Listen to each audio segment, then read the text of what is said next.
இந்த 24 பேர் அவர் சந்திக்க போறாரு அப்படின்னு ஒண்ணுமே அவங்களுக்கு தெரியாது. அவங்கள ஆர்ப்பாட்டத்துக்கு எல்லாம் கூப்பிட்டு போவாங்கன்னு. சந்திக்க போறார் பனையூர் அலுவலகத்துலன்னா அந்த 24 பேர் காவல்துறை போய் மிரட்டி இருக்காங்க. இப்போ லேட்டஸ்ட் அஜித்குமார் வீட்டுல இருந்து வரவே இல்லையே பாத்தீங்களா? அவங்க வீட்டுல போய் மிரட்டி இருக்காங்க. அதனாலதான் அவங்க வரல.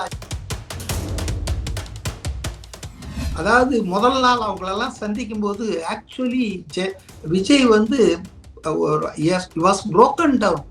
மனதளவுல ரொம்ப உடைஞ்சு போயிட்டாராம் இந்த கதைகள் எல்லாம் கேட்டு. இதெல்லாம் பாருங்க, மேடையில நின்னாங்களே அவங்க எல்லாம் என்ன மிட்டா மிராசுகளா?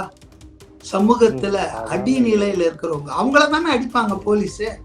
பணக்காரனெல்லாம் வந்துட்டு சலாம் போட்டுட்டு தான் ஜெயிலுக்கே கூட்டு போவாங்க. கம்ப்ளீட்டா உளவுத்துறை ஃபெயிலியருங்க.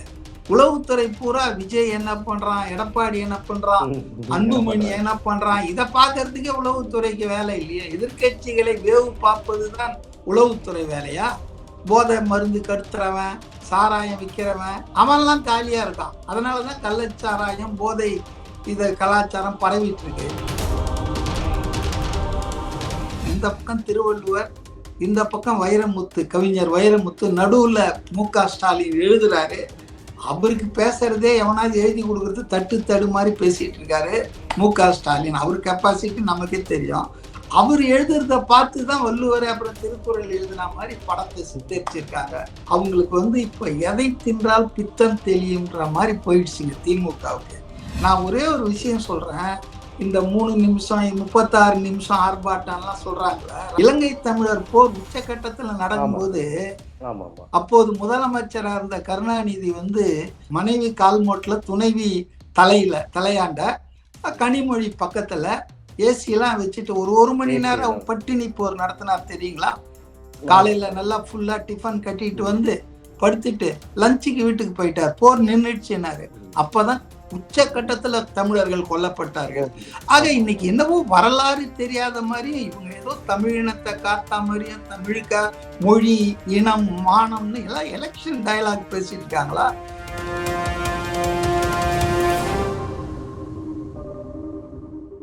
நேரத்தை வச்சு நேற்று இருந்து விமர்சனம் பண்ணிட்டு இருக்காங்க திமுக சேர்ந்தவங்க. கம்மியா பேசணும், சுருங்க பேசி விளங்க வைக்கணும். இவங்கள மாதிரி மணிக்கணக்குல வைகோ பேசுவார். 2 மணி நேரம் நான் பேசினேன், நான் 3 மணி நேரம் பேசுவோம், போட்டி போட்டுன்னு பேசுவாங்க. நீங்க பேசுவீங்க, எதிர்க்க உட்கார்ந்துட்டு இருக்கிறவன் டயர்ட் ஆயிடுவானா? என்ன தேவையோ அதை பேசு. ஒரு ஆள் எத்தனை மணி நேரம் பேசினாரு, எவ்வளவு கேஸ் விட்டார்? நரேந்திர மோடியை விடவா வாயில வடை சொல்றதுக்கு ஆள் வேணும்? ஆனா 11 வருஷம் ஆட்சியில என்ன நடந்திருக்குது அப்படிதான் நம்ம பார்க்கணும். பேச்ச குறைக்கணும். என்ன கேட்டா we should talk less, work more. அந்த பாலிசியில விஜய் போறாருன்னு தான் நான் நினைக்கிறேன். அதுக்கு பிரதானமா தான் இந்த ஒரு விஷயம் முக்கியமா பார்க்கப்படுது சார். இது வரைக்கும் பாதிக்கப்பட்ட இந்த மாதிரியான மக்களை, அதுவும் இந்த மாதிரி கஸ்டோடியல் டெத்தால பாதிக்கப்பட்ட அந்த 24 ஃபேமிலிஸையுமே மேடையில ஏற்றி அவங்களோட முகம் எல்லாருக்குமே வந்து தெரியற மாதிரி வந்து பிரதானப்படுத்தினதே வந்து ஒரு பெரிய பொலிட்டிக்கல் மூவா வந்து பார்க்கப்படுது. நிறைய ஜேர்னலிஸ்ட், ஒரு சில நடுநிலை ஜேர்னலிஸ்ட் எல்லாம் இந்த விஷயத்தை வந்து எடுத்து போட்டு பெருசா ரொம்ப ரொம்ப ரொம்ப பாராட்ட வேண்டிய விஷயங்க. அதாவது அவர் எந்த அளவுக்கு மனிதா நேயம் மிக்கவர் விஜய், மனிதாபிமானம் உள்ளவர். ஏதோ கடமைக்காக பண்றது, ஏதோ ஒரு அரசியலுக்காக பண்றதுலாம் இல்லாம அவர் ஆத்மார்த்தமா, நான் கேள்விப்பட்டேன். அதாவது முதல் நாள் அவங்களெல்லாம் சந்திக்கும் போது ஆக்சுவலி விஜய் வந்து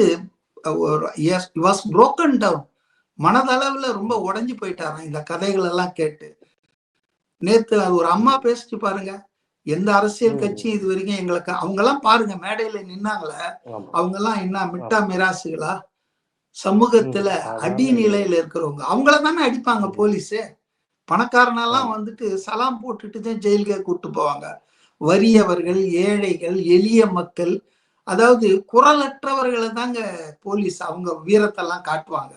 அந்த மேடையில நின்னவங்க எல்லாம் பாருங்க, விளிம்பு நிலை மக்கள். அவங்களெல்லாம் மேடை ஏத்தி அவங்க துன்பத்தை இவர் பகிர்ந்து கொண்டு பேசினார. தேவையில்லை சாரி, உன் மன்னிப்பும் வேணாம், எதுவும் வேணாம், தேவையெல்லாம் நீதிதான் ஒரு கோஷத்தை வச்சாங்கள. அது முக்கியமான கோஷம் நினைக்கிறேன். மக்கள் கிட்ட போனோம். கொலை பண்ணிட்டு சாரின்ட்டா ஒரு 4 போலீஸ்காரன் சஸ்பெண்ட் ஆவான், அப்புறமா திருப்பி வேலைக்கு கொடுத்து அவனை எஸ்ஐ ஆக்குவீங்க. அதானே நடந்திருக்குது. ஜெபராஜ் அந்த தூத்துக்குடி சாத்தான்குள கேஸ்ல, அப்புறம் இது தூத்துக்குடியில் நடந்த அந்த துப்பாக்கி சூடு ஸ்டெர்லைட்ல அந்த காவல்துறை அதிகாரிகள் யாராவது ஒருத்தர் பழி வாங்கப்பட்டிருக்கார்களா, தண்டிக்கப்பட்டிருக்கிறார்களா இவங்க 4.5 வருஷம் ஆட்சியில? ஆக இன்னைக்கு வந்துங்க அது அம்பலமாயிருக்கு. அதுதான் விஷயம், வேற ஒண்ணும் இல்ல. இது ஒரு நல்ல மூவ்ங்க, brilliant move by mister Vijay அப்படிதான் நான் பாக்குறேன். அந்த 24 பேர் அந்த ஃபேமிலியை வந்து சேர்ந்தவங்களை இந்த போராட்டத்துல, இந்த ஆர்ப்பாட்டத்துல அவங்க வந்து பங்கேற்க போறாங்க அப்படின்ற விஷயம் வந்து தெரிஞ்சுக்கிட்டு ஒரு சில பேர் வந்து மிரட்டப்பட்டதாகவும் வந்து ஒரு செய்தி வந்து மிரட்டப்பட்டதாக இல்ல, இந்த 24 பேர் அவர் சந்திக்க போறாரு அப்படின்னு ஒண்ணுமே அவங்களுக்கு தெரியாது. அவங்கள ஆர்ப்பாட்டத்துக்கு எல்லாம் கூப்பிட்டு போவாங்கன்னு. சந்திக்க போறார் பனையூர் அலுவலகத்துல அந்த 24 பேர் காவல்துறை போய் மிரட்டி இருக்காங்க. போனது போயாச்சு, செத்து போச்சு, உங்களுக்கு ஒழுங்கா இருந்தீங்க அங்க போனீங்கன்னா கிடைக்கிற நிவாரணம். இப்போ லேட்டஸ்ட் அஜித்குமார் வீட்டுல இருந்து வரவே இல்லையா பாத்தீங்களா? நேரடியாக போனார் விஜய், 2 லட்சம் ரூபாய் நிதி கொடுத்தாரு இல்லையா? அவங்க வீட்டுல போய் மிரட்டி இருக்காங்க. அதனாலதான் அவங்க வரல. அஜித்குமாரும் அவங்க அந்த அவன் தம்பி இருக்கார் இல்லையா நவீன், அந்த அம்மையார், அவங்க வந்திருப்பாங்க. அவங்கள காவல்துறை, அதாவதுங்க ரொம்ப நீசத்தனம் இதெல்லாம் வந்துங்க, லோ லெவல் பாலிடிக்ஸ். உங்க போலீஸ, உங்க அதிகாரத்தை மக்களை ஒடுக்குவதற்கும் பயமுறுத்துவதற்கும் அடக்குவதற்கும் பயன்படுத்துறதுக்கு பதிலா சட்டம் ஒழுங்கை சீர் செய்யறதுக்கு பயன்படுத்தலாம் மிஸ்டர் ஸ்டாலின். அதான் என்னுடைய கேள்வி. அதாவது அவருக்கு கொடுக்குற நான் என்னுடைய இது, அவர் வந்துங்க போலீஸ வந்து மிஸ்யூஸ் பண்றாங்க கம்ப்ளீட்டா. உளவுத்துறை ஃபெயிலியருங்க. உளவுத்துறை பூரா விஜய் என்ன பண்றான், எடப்பாடி என்ன பண்றான், அன்புமணி என்ன பண்றான், இதை பாக்குறதுக்கே உளவுத்துறைக்கு வேலை இல்லையே. எதிர்கட்சிகளை வேவு பார்ப்பதுதான் உளவுத்துறை வேலையா? போதை மருந்து கடுத்துறவன், சாராயம் விற்கிறவன் அவன்லாம் காலியா இருக்கான். அதனாலதான் கள்ளச்சாராயம் போதை இத கலாச்சாரம் பரவிட்டு இருக்கு. அந்த வேலையை செய்ய வேண்டிய காவல்துறை உளவுத்துறை பூரா பனையூர்லயும் தைலாபுரத்திலையும் அல்லது எடப்பாடி வீட்டாண்டியும் சுத்திட்டு இருந்தா அவங்க என்ன வேலை செய்வாங்க? இவங்களுக்கு ஆட்சியில தொடரணுங்க. ஏன்னா கொள்ளை தொடரணும். ஆட்சியில தொடர்ந்தா தானே கொள்ளையை தொடர முடியும். ஆகவே இவர்கள் வந்து ஆட்சியில தொடர்றதுக்காக என்ன வேணா செய்வாங்க. அடுத்த 7-8 மாசம் எது வேணாலும் நடக்கலாம். ஆனால் மக்கள் கலர் டிவியே கருணாநிதி கொடுத்த போது கூட அவரை தோக்கடிச்சாங்க. புரியுதா உங்களுக்கு? அதனால இந்த உரிமை தொகையை நாங்க எல்லாருக்கும் கொடுப்போம், அதுல மாற்றங்கள் செய்வோம். நான் கேட்கிறேன், கனிமொழி ஏதோ ஒரு காணொலியில பார்த்தேன், அனைத்து குடும்ப தலைவிகளுக்கும் தமிழ்நாட்டுல உள்ளவர்களுக்கு உரிமை தொகை தருவோம் 1000 தானே நீங்க சொன்னீங்க. ஆட்சிக்கு வந்தவொன்னு நாக்க மாத்தி போட்டு என்ன சொன்னீங்க? தகுதியுள்ள குடும்ப தலைவிகள். ரைட்டு, அதுல ஒரு 2 கோடி பேரை தூக்கி விட்டீங்க. 1 கோடி பேர் தான் நீங்க கொடுத்தீங்க. அதுவும் ஒரு 3-4 வருஷத்துக்கு அப்புறம்.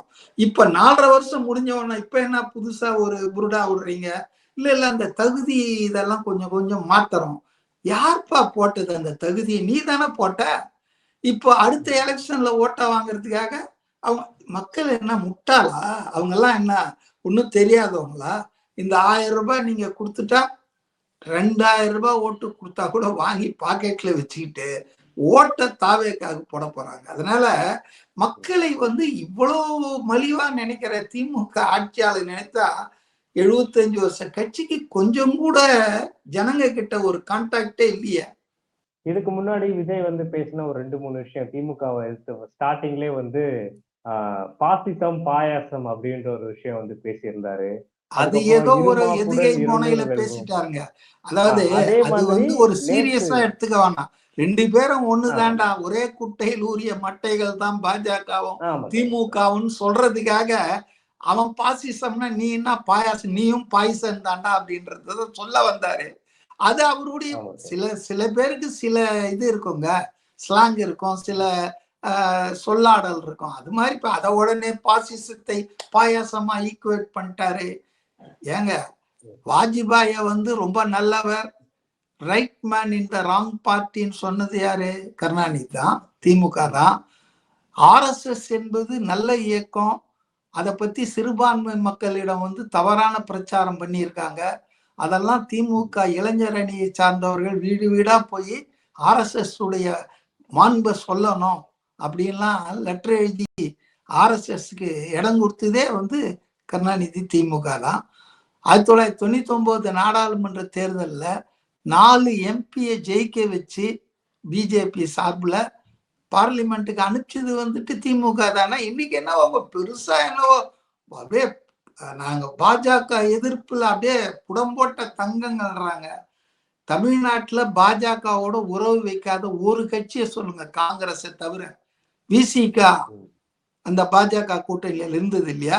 திருமாவளவன் நீட்டி முழக்கிறாரு, அவர் அந்த திமுக பாஜக கூட்டணியில இருந்தது இல்ல, அண்ணா திமுக இருந்தது இல்ல, மதிமுக மந்திரியாவே இருந்திருக்கிறாங்களே, பாமக இருந்திருக்காங்களே. இல்லாதது காங்கிரஸ் கட்சி மட்டும்தாங்க தமிழ்நாட்டுல. பாஜக எதிர்ப்பை பேசக்கூடிய தகுதியும் அருகதையும் இந்த நாட்டிலேயே காங்கிரஸ் கட்சிக்கு தாங்க இருக்குதா. அன்பார்ச்சுனேட்லி செல்வ பெருந்தகை போன்ற காங்கிரஸ்காரர்கள் எல்லாம், அவரே ஒரிஜினல் காங்கிரஸ் இல்ல, அவர் டூப்ளிகேட்டு, பல கட்சிகள் சார்ந்து தாவிட்டு இங்க வந்திருக்காரு. அவர் இன்னைக்கு வந்து சுயநலத்துக்காக திமுகவுக்கு வந்து ஒரு துணை அமைப்பாக காங்கிரஸை மாத்திட்டு இருக்காரு. அன்பார்ச்சுனேட். இது காங்கிரஸ் போன்ற ஒரு கட்சி உறுதியாக பாஜகவை காலங்காலமா எதிர்த்துட்டு இருக்கிற கட்சி, ஏதோ திமுக தான் பாஜக எதிர்ப்புல இந்தியாவுக்கே வழிகாட்டுதுன்னு இவங்க டைலாக் அடிச்சிட்டு இருக்காங்க. அதை கேட்டுட்டு இவங்க சிரிச்சுட்டு இருக்காங்க, கேட்டு ரசிச்சிட்டு இருக்காங்க. It is very unfortunate for Congress party.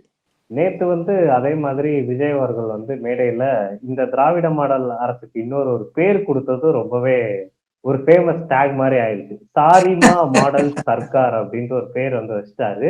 இதை கேட்ட உடனே அந்த சைடெல்லாம் பயங்கர டென்ஷன் வந்து ஆயிட்டாங்க. எப்படி நீங்க இப்படி எல்லாம் வந்து சொல்லலாம்? அவர் வந்து இப்போ எப்படி ஒரு முரணா வந்து இருக்கு அப்படின்னா, விஜய் வந்து 3 நிமிஷம் பேசியிருக்காரு அப்படின்ட்டு வந்து கிரிட்டிசைஸ் பண்ற அதே கூட்டம் முதலமைச்சர் ஸ்டாலின் வந்து பாருங்க சாரிமான்னு தன்னோட ஒரே வார்த்தையில மொத்த அனுதாபங்களையும் கொட்டியிருக்காரு, எவ்வளவு நல்ல மனசு படைத்தவர் அப்படின்ட்டு அந்த ஒரு வார்த்தைக்கு முரணா, இதுக்கு அப்படியே முரணா வந்து அவரை பாராட்டி வந்து பேசிட்டு இருந்தாங்க. இது எப்படி சார் வந்து பாக்குறீங்க? இது ஒரு ட்ரோல் மெட்டீரியலாவே மாறிடுச்சு விஜய் வந்து. அதை விட இப்ப வந்துங்க நம்ம சூப்பர் ஸ்பைடர் மேன் மாதிரி ஒண்ணு ஸ்டாலினை போட்டு அது ஒரு ட்ரோல் மெட்டீரியலா வந்து இருக்கு. அதே போல திருவள்ளுவர் பக்கத்துல, இந்த பக்கம் திருவள்ளுவர், இந்த பக்கம் வைரமுத்து, கவிஞர் வைரமுத்து, நடுவுல மு.க. ஸ்டாலின் எழுதுறாரு. அவருக்கு பேசுறதே எவனாவது எழுதி கொடுக்கறது தட்டு தடு மாதிரி பேசிட்டு இருக்காரு மு.க. ஸ்டாலின். அவர் கெப்பாசிட்டி நமக்கே தெரியும். அவர் எழுதுறத பார்த்துதான் வள்ளுவர் அப்புறம் திருக்குறள் எழுதுன மாதிரி படத்தை சித்தரிச்சிருக்காங்க ஆர்டிபிஷியல் இன்டெலிஜென்ஸ் வச்சு. அதாவதுங்க அவங்களுக்கு வந்து இப்ப எதை தின்றால் பித்தம் தெளியும்ன்ற மாதிரி போயிடுச்சுங்க திமுகவுக்கு. நான் ஒரே ஒரு விஷயம் சொல்றேன். இந்த 3 நிமிஷம் 36 நிமிஷம் ஆர்ப்பாட்டம்லாம் சொல்றாங்களே, ராஜீவ் காந்தி அவர் திமுக இருந்திருக்க மாட்டாருன்னு நினைக்கிறப்ப, இலங்கை தமிழர் போர் உச்சகட்டத்துல நடக்கும்போது அப்போது முதலமைச்சரா இருந்த கருணாநிதி வந்து மனைவி தலைமோட்டில் அல்ல, மனைவி கால்மோட்டில் துணைவி தலையாண்ட கனிமொழி பக்கத்துல ஏசி எல்லாம் வச்சுட்டு ஒரு மணி நேரம் பட்டினி போர் நடத்தினார் தெரியுங்களா? காலையில நல்லா ஃபுல்லா டிஃபன் கட்டிட்டு வந்து படுத்துட்டு லஞ்சுக்கு வீட்டுக்கு போயிட்டார். போர் நின்றுச்சுன்னாரு. அப்பதான் உச்சகட்டத்துல தமிழர்கள் கொல்லப்பட்டார்கள். ஆக இன்னைக்கு என்னவோ வரலாறு தெரியாத மாதிரியும் இவங்க ஏதோ தமிழினத்தை காத்தா மாதிரியும் தமிழுக்கா மொழி இனம் மானம்னு எல்லாம் எலெக்ஷன் டயலாக் பேசிட்டு இருக்காங்களா? இவங்க குடும்பத்தை அரசியலை தவிர வேற ஒண்ணு இவங்களுக்கு தெரியாதுங்க. குடும்பத்துல இருக்கிறவங்கள ஆட்சி கொண்டு வரணும், அதிகாரத்துக்கு கொண்டு வரணும். அதனால திமுக வந்து ஒழிக்கப்பட வேண்டிய கட்சி, தோற்கடிக்கப்பட வேண்டிய கட்சி. அதிமுக வந்து சொல்றேன், அதனால அதிமுக ஆதரவாளர் நினைச்சிடாதீங்க. 2 கட்சியும் 67ல இருந்து ஆண்டது போதும். இவங்க 30 வருஷம், இவங்க ஒரு 27 28 வருஷம் ஆண்டு முடிச்சாச்சு. போதும். புது ஆள் வரட்டும், மாற்றம் வரட்டும், மாற்றம் வேணும். அந்த மாற்றத்துக்கான பிரதிநிதியா தான் இன்றைக்கு தமிழக மக்கள் வாக்காளர்கள் விஜயை பாக்குறாங்கன்னு நான் கருதுறேன். நான் உள்ளபடியே உண்மையாவே நான் உறுதியா நம்புறேன். there will be a change of government in 2026. உங்களோட நேரத்துக்காக ரொம்ப வந்து நன்றி சார். மீண்டும் இதே மாதிரியான ஒரு காணொலியில தாவைக்காவது சார்ந்தோ இல்ல அரசியல் சார்ந்தோ நம்ம வந்து ஓகே, தேங்க்யூ.